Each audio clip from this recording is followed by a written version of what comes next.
অবশেষে গতকাল ইংল্যান্ডকে 271 রানে অল আউট করে দিয়ে আমাদের ভারতীয় টিম 336 রানের একটা বিরাট ঐতিহাসিক জয় পেয়েছে এবং এর পেছনে অবশ্যই আকাশদ্বীপের বিরাট একটা অবদান রয়েছে। এবং তার সাথে সাথে আপনার ইংল্যান্ডে যে বার্মিংহামের এজবাস্টনে যে একটা ঐতিহাসিক রেকর্ড ছিল সেই রেকর্ড ভেঙে দিয়েছে আমাদের ভারতীয় টেস্ট ক্রিকেটের ক্যাপ্টেন শুভমান গিল।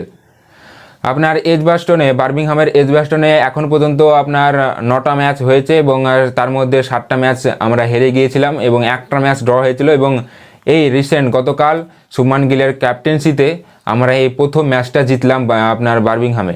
সেই পতৌডি টেস্ট ক্যাপ্টেন্সির কথা বলুন, অথবা আজিত ওয়েবেদাকারের কথা বলুন, অথবা এস ভেঙ্কাতারাঘানবের টেস্ট ক্যাপ্টেন্সির কথা বলুন, অথবা আজহারউদ্দিনের টেস্ট ক্যাপ্টেন্সির কথা বলুন, বা MS ধোনির বলুন, বিরাট কোহলির বলুন, জাসপ্রীত বুমরার কথা বলুন, কারো টেস্ট ক্যাপ্টেন্সিতে আমরা ইংল্যান্ডের বার্মিংহামে কোনো ম্যাচ জিততে পেরেছিলাম না এখনও পর্যন্ত, কিন্তু গতকাল শুভমান গিল সেটা করিয়ে দেখিয়েছে। এখন পর্যন্ত 9টা ম্যাচ হলো এবং তার মধ্যে একটা ম্যাচ আমাদের ভারতীয় টিম জিততে পারলো। এবং সেই সাথে সাথে ইংল্যান্ডের সাথে যে 5 ম্যাচের টেস্ট সিরিজ চলছে সেখানে ইংল্যান্ড 1 এবং ভারতীয় দল 1 ড্র চলছে। এবং নেক্সট ম্যাচ খেলা আছে আপনার 10 তারিখে ইংল্যান্ডের লর্ডস ক্রিকেট গ্রাউন্ডে, যেখানে অনেক ঐতিহাসিক মুহূর্ত লুকিয়ে আছে আমাদের ভারতীয় টিমের। যদি আমরা খেলার ব্যাপারে বলি, গতকালকে যে পঞ্চম দিনের খেলা হয়েছে সেই খেলার দিকে একটু আলোচনা করি, তাহলে আমরা দেখতে পাবো যে চতুর্থ দিনের খেলা শেষে ইংল্যান্ড কিন্তু আপনার 3 উইকেট হারিয়ে 72 রান করেছিল, যেখানে আমাদের ভারতীয় টিম অলরেডি 608 রানের লিড দিয়ে দিয়েছিল। এবং গতকাল প্রথম সেশন থেকে ইংল্যান্ড যেভাবে আপনার উইকেট হারাচ্ছিল তাতে মনে হচ্ছিল যে ইংল্যান্ড খুব তাড়াতাড়ি অল আউট হয়ে যাবে, এবং সেটাই হয়েছে।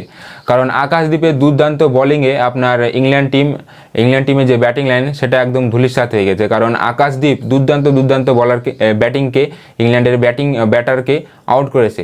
কার উইকেট নিয়েছে আপনার বেন ডাকেটের উইকেট নিয়েছে, তারপরে আপনার হ্যারি ব্রোকের উইকেট নিয়েছে, তারপরে জো রুটের উইকেট নিয়েছে, তারপর আপনার ওয়েলি পোপ, তারপরে আপনার জেমি স্মিথ, ব্রাইডন কার্স, সবার গুরুত্বপূর্ণ উইকেটগুলো নেন। এবং আর একটা গুরুত্বপূর্ণ উইকেট হচ্ছে আপনার বেন স্টোক, যেটা ওয়াশিংটন সুন্দর নিয়েছে। এবং প্রথমেই বললাম যে আপনার আকাশদ্বীপ 6টা উইকেট, এবং মোহাম্মদ সিরাজ 1টা উইকেট, প্রসিদ্ধ কৃষ্ণা 1টা উইকেট, জাদেজা 1টা উইকেট, এবং আপনার ওয়াশিংটন সুন্দর 1টা উইকেট।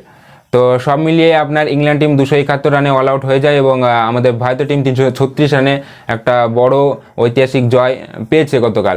তো এরই সাথে সাথে আপনার 5 ম্যাচের যে ইংল্যান্ডের সঙ্গে সিরিজ চলছে সেখানে আপনার 2টো ম্যাচ খেলা হলো, যেখানে একটা ম্যাচ ইংল্যান্ড এবং একটা ম্যাচ আপনার আমাদের ভারতীয় টিম জিতলো, 1-1 পয়েন্টে এগিয়ে থাকলো। এবং পরবর্তী ম্যাচ 10 তারিখে রয়েছে এবং এই খেলাটা হবে আপনার ইংল্যান্ডের লর্ডস ক্রিকেট গ্রাউন্ডে, যেখানে আপনার আমাদের ভারতীয় টিমের অনেক ঐতিহাসিক মুহূর্ত লুকিয়ে আছে। তো পরবর্তী ম্যাচ তো 10 তারিখে, তো দেখা হচ্ছে সেই দিন বড় ভিডিওতে। তো ক্রিকেট রিলেটেড ভিডিও দেখার জন্য অবশ্যই পেজটিকে ফলো করে দিন, এবং ইউটিউব থেকে দেখে থাকলে অবশ্যই চ্যানেলটিকে সাবস্ক্রাইব করে নিন এবং ভিডিওটিতে অবশ্যই একটা লাইক করে দিন।